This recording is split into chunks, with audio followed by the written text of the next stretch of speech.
Hello, folks, and welcome back to the Inside the Mix podcast. If you are a new listener, thank you for joining me, and do hit subscribe. If you are a returning listener, welcome back. So in this episode, it's a continuation of the Produce a Song from Scratch series, and we are coming towards the end of the series now, so I'm adding some subtle nuances and bits and pieces to the track. And here is an example of what we're going to be doing in this week's episode.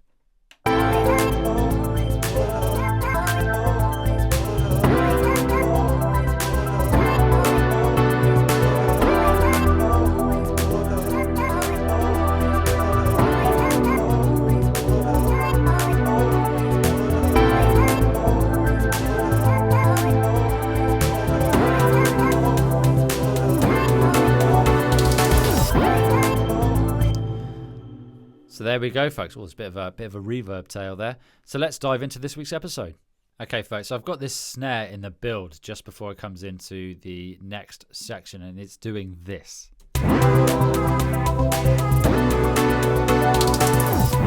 Okay, so I'm just going to solo it so you can hear it on its own. And what I'm going to do is I'm just going to automate the reverb mix on this. So it just builds throughout this sort of small progression. So it's currently about 21%. So let's see how this sounds. So I quite like that. So I'm going to put it in context of the mix. I'm just going to boost the original reverb. I'm going to go up to about 28%.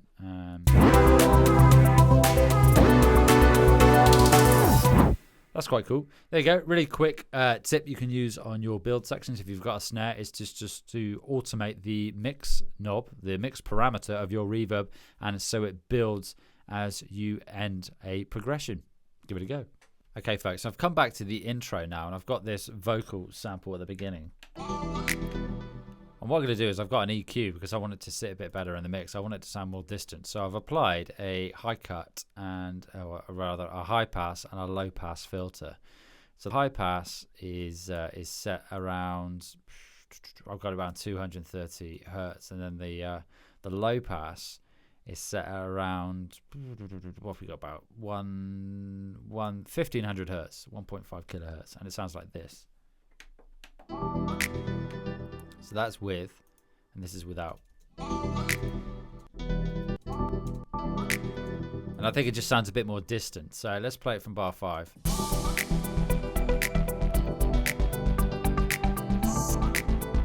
I think that sounds better now. It just sits a bit better in the mix. It sounds more distant, a bit more ethereal. And then what I'm going to do is this. On this vocal sample here, I'm going to use snap heap on this. And so I'm going to find kilohertz and then snap heap. There it is. There. It's always at the bottom. I always go alphabetically and I always miss it. And I'm going to add the pitch shifter on this. And let's drop it by 1 octave. And then I'm just going to bring the mix dial back.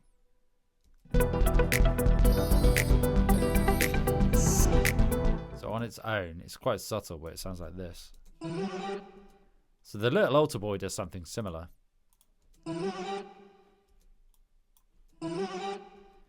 fact, what I might do is just have a listen to it in the mix. With this one here, I might use an EQ on this as well and roll off. I might add a low pass filter on this as well. I'm going to use kilohertz this time. And filter. There we are, filter.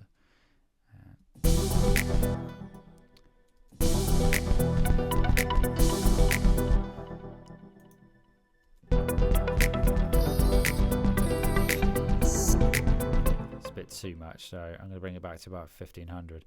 I think I'm going to apply one to the other vocal sample as well, just to make it a bit more ethereal in the beginning. About 1500. Let's see it as a starting point.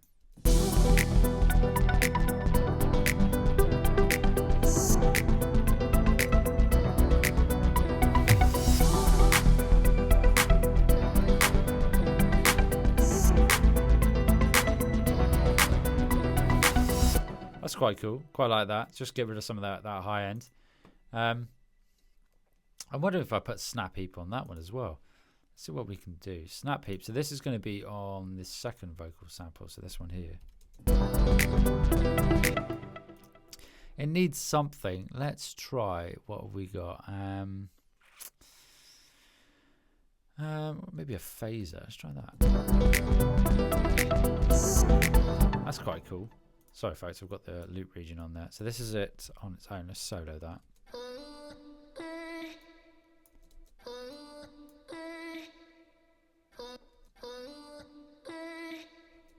And this is without the phaser. And with. That's quite cool. I like that. So I'm going to leave that on there for the time being. Nice.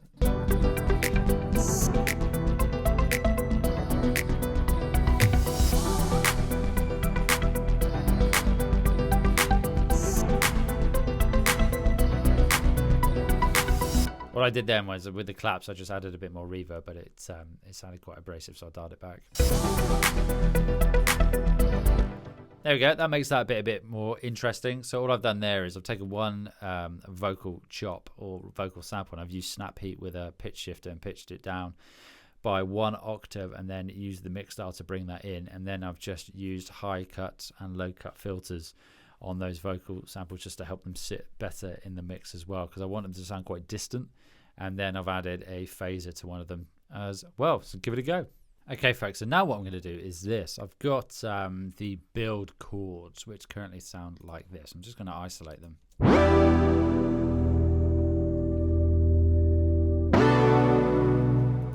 What I'm going to do is, in the second half, some sort of like bar 49, where it goes sort of the last 8 bars, or it might be 4 bars actually. Yeah, it's 4. Into the next section. Sounds like this. Sounds quite harsh actually. I might actually stick a low pass filter on that.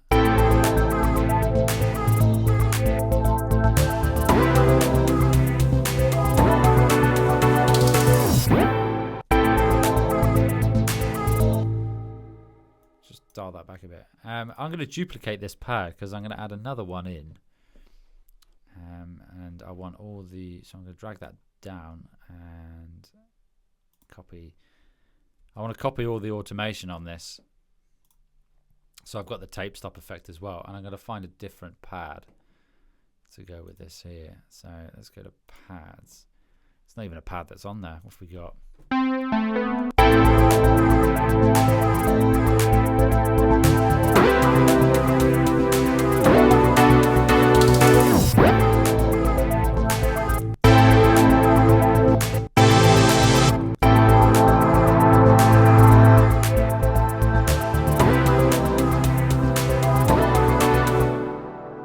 What about this bandpass rise? Bandpass full. It's quite cool. Let's give that a try. Just going to dial it back in the mix.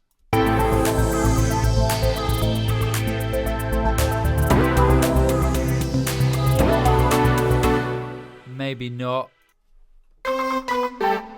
So what I haven't done here, folks, is because I've got a new Mac here, I haven't gone through and saved all my presets. I could import them, but I haven't got round to it yet. I quite like that one there, Strapping Young Pad. Let's give that a go.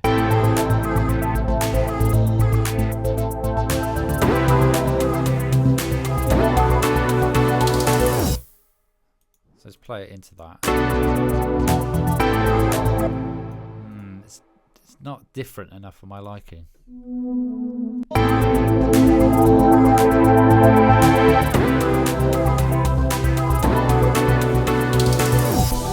Quite like that. Let's give that a go.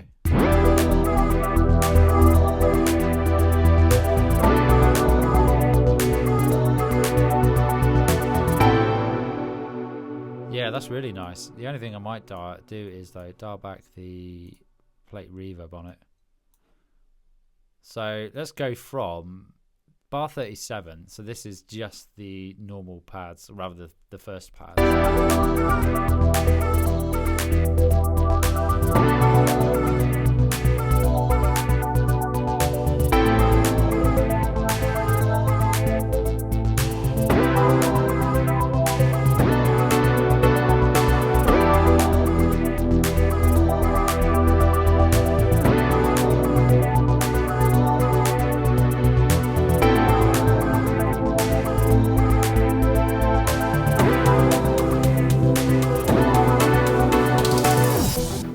that's quite cool. You've got that sort of swell effect there in the last 4 bars of this particular part. I think that's really cool. So layering synths can add just a bit more interest when it comes to transitions, so give it a go. Okay, folks, so now what I'm going to do is this. I've got the build going into what is considered maybe a chorus section. I haven't quite defined these yet. It's a bit loose at the moment in terms of arrangement and structure and what is what. But it sounds like this at the moment. And I'm thinking maybe there could be some sort of fill in there. So what I'm going to do is I've got my my samples here, and I've got some kick samples, and I've got some snare samples, and I'm just going to create another software instrument with these. So I'm going to drag them in, and I'm going to put them on a sampler chromatic, and that's going to load. And I'm just going to call that kit 2 for the time being. So I have this. Okay, so then map to the keyboard. And I'm just going to play around and see if I can figure out some sort of fill here. I don't know if this is going to work, but I'm going to give it a go. Something like that.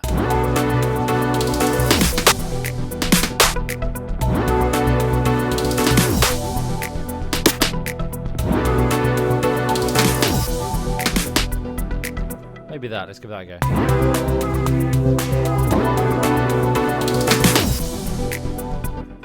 I'm just going to tidy that up.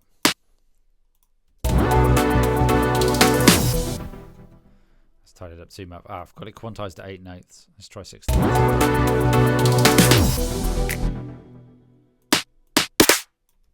try adding a. I'm just going to turn down the volume on that there because it's quite loud.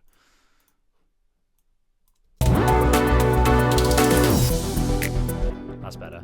I might leave it like that, and then I'm going to add some kicks to it as well.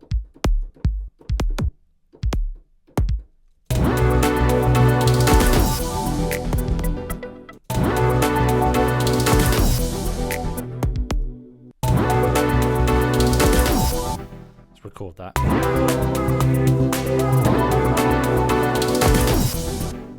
Just going to quantize that. So this is it on its own. There's a lot going on. As a fill, maybe move those forward a bit, like there. I'm just going to bring that in. Ba-ba-ba-bum. Let's give that a go. It's quite a cool fill.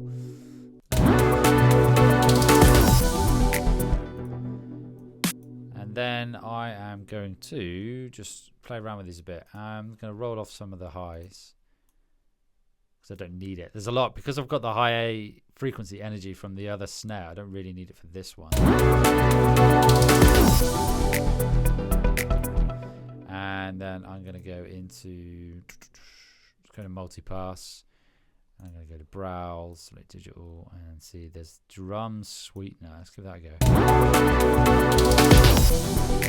Start it back a bit. That's quite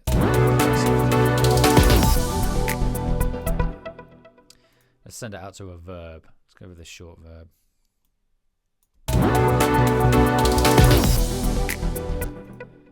I don't want it so high in the mix, so I'm going to go back into the sampler. I'm just going to drop the volume again.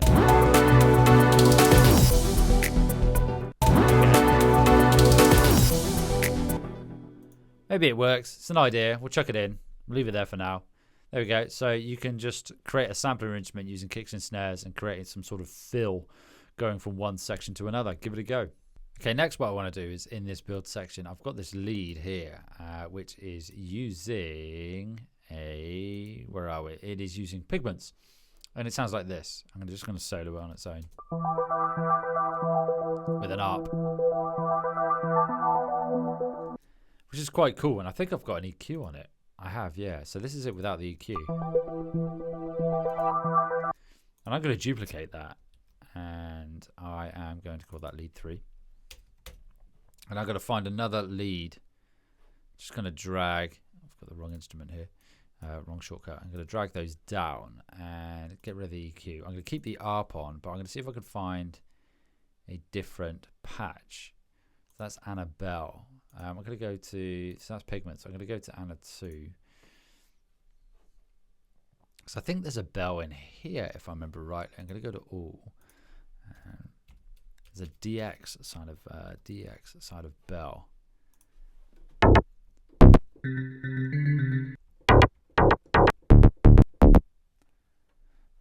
Let's try that. That's quite nice. That's very nice. I am going to move it up an octave.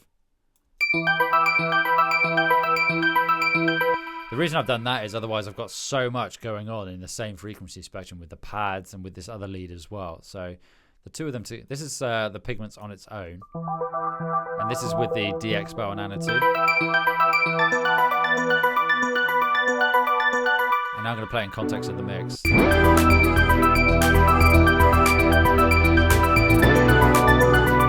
And it's quite loud, so I'm going to dial it back.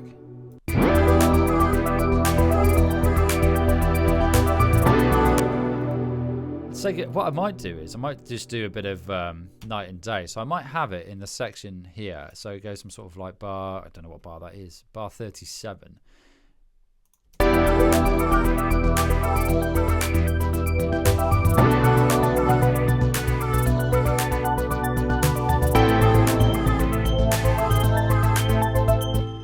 don't know if I like those vocal chops, you know. I might mute those for the time being.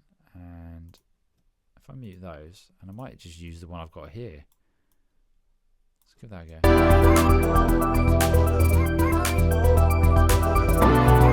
And it just needs to be louder. Let's bring that up in a mix.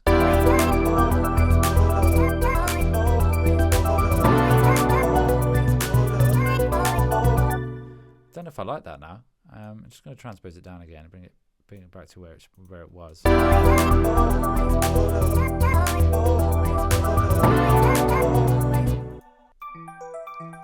It's a very nice bell sound. I've got so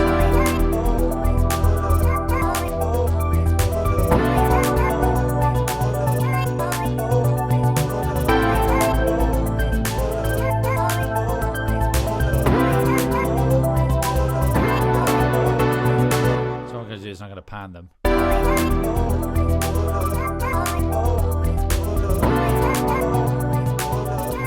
I'm going to use the EQ on it as well, but I'm going to roll off some of the low on it actually. So I'm going to use the high pass filter. And I might do it on the other side as well. Otherwise I've just got so much low energy and low mid content.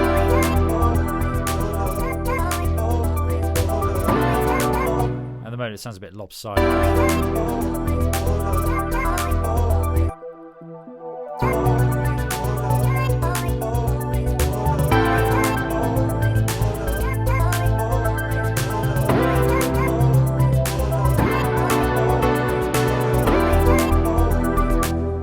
In fact, what I might do is I'm just going to go in to the MIDI region and it's zooming in, it says E2, so I'm going to move that, I'm going to go up to E1, E3 rather, E1 would be going down.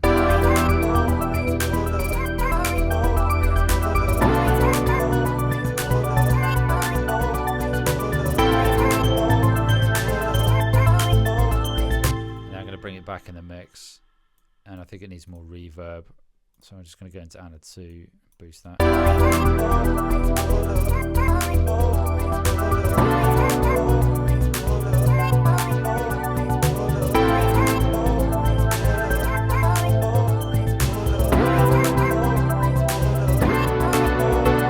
There we go, that's quite cool. Just added a bit more interest by adding another bell and then pitching it up an octave, because I don't want all of my synths to be in the same frequency band, because then it just gets super muddy. But give it a go. Okay, folks, so I'm listening through this now, and I'm listening to the beginning, and by about bar 9 I'm getting a bit bored, so I'm just going to play from bar 1 to bar 9.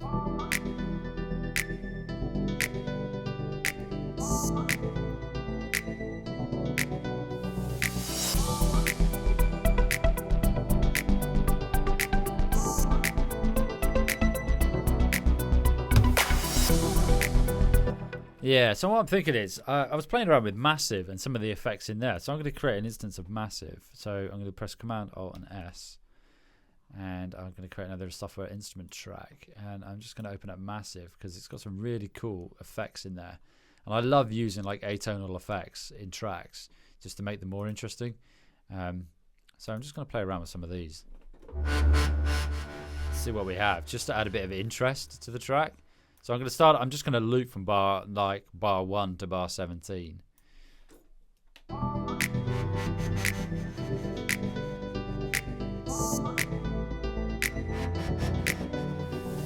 I mean, immediately, if I play it in key, I think that sounds quite cool. And we're in E minor, so we want E.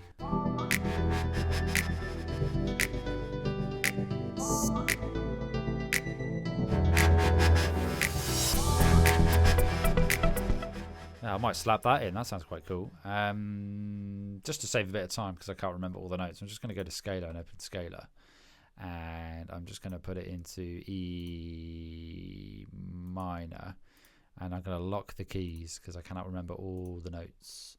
So scale notes only for E minor.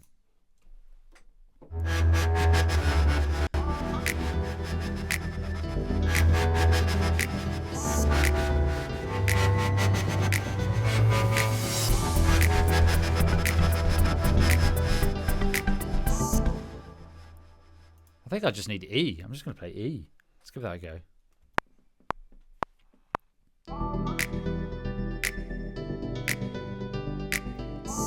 So on the 5th bar, I'm going to come in.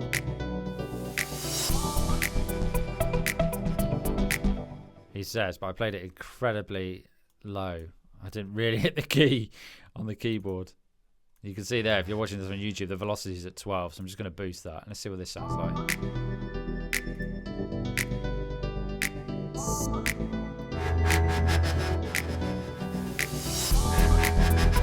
Actually, I did it by accident then. I triggered it at the wrong time, but I quite liked it coming in on that sort of offbeat.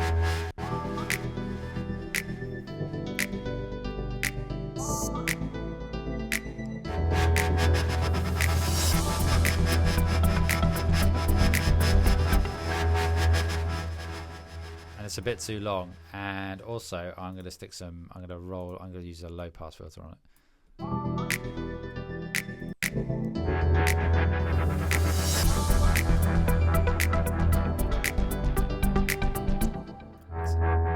Too long again. Let's try it.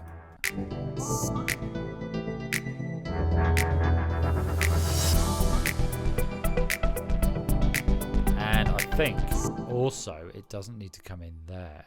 Where have I got it set? I want it to come in around bar. I want it to come in there. Let's try that.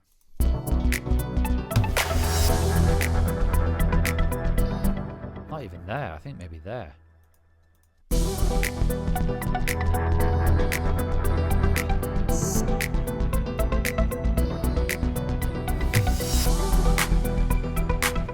And again there maybe. Just going to rename this. What is it? Body spin.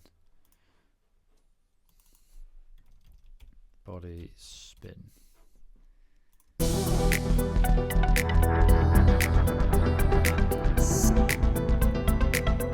Kind of ominous in a way.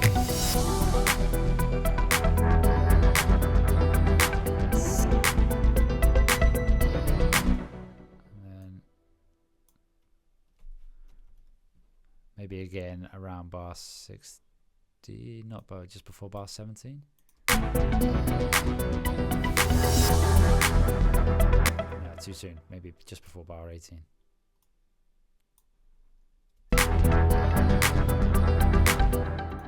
So I might just use it once. Just have it come in once.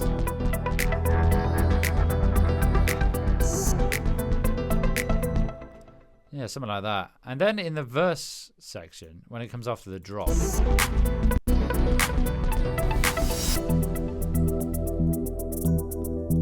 like there, maybe like around bar 25, it could come in with something cool. So I'm just going to duplicate that again. Get a massive. Turn off the EQ. And I've starred my favorite ones in here, so let's see what I've got. No, not quite. Might help if I turn on sound effects.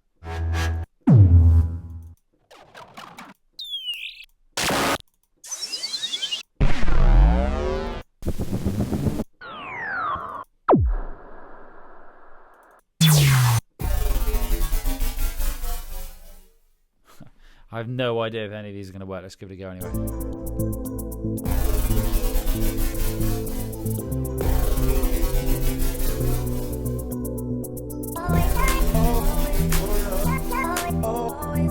That's quite cool. I'm going to stick that in. I've got an idea what I'm going to do with it.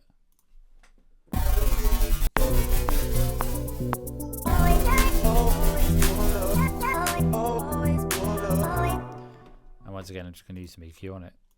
And let's do that.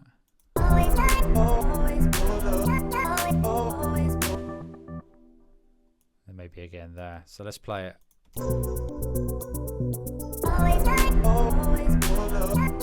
Just going to change the name of it. It's not called Body Spin. It is called Mech Attack. Let's change that name. And I think I've rolled off too much. Where are we? There we go. Let's give that a go.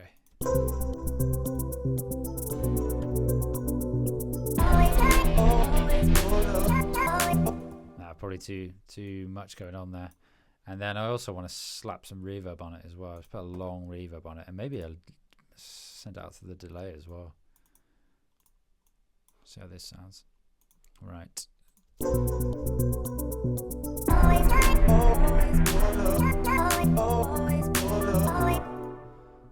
I'm just going to bring it down in terms of volume in massive.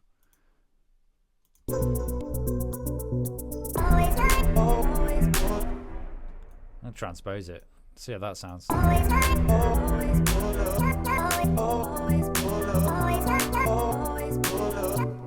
Not sure it works or not, but you get the idea. What you can use are atonal sounds just to add a bit of interest in certain sections. I'm not entirely sure it works there, but you get the idea. If you're ever in a position whereby you're songwriting or producing and you kind of get bored of a particular section, try some atonal sounds. There are loads. So like Massive's got some great ones, Anna too as well. Any synth you have, just see what sound effects are in there and just make it a bit more interesting. So give that a go. Okay, folks, so we've come to the end of this episode. So what have we done in this episode? We have used some sound effects, some atonal sounds, just to add a bit of interest and variety where we've got bored in our arrangement. It's one way that you can sort of counteract boredom in the composition and arrangement section. I'm not sure if it works in this one here, what sounds I've put in, but I just wanted to demonstrate what you could do. We've also dragged some samples in, some kicks and some snare samples, and created a sampler instrument so we could create a fill going from the build section to the next section. And we've also augmented the synth lead and synth pads in the build section as well, just to add a bit more interest and some texture.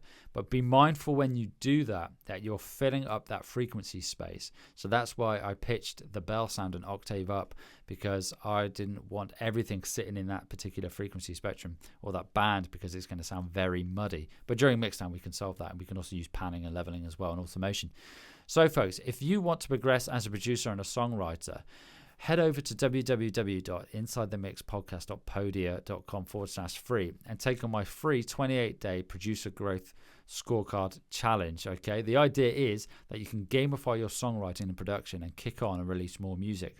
So head over to the podcast website, give it a go, and happy mixing.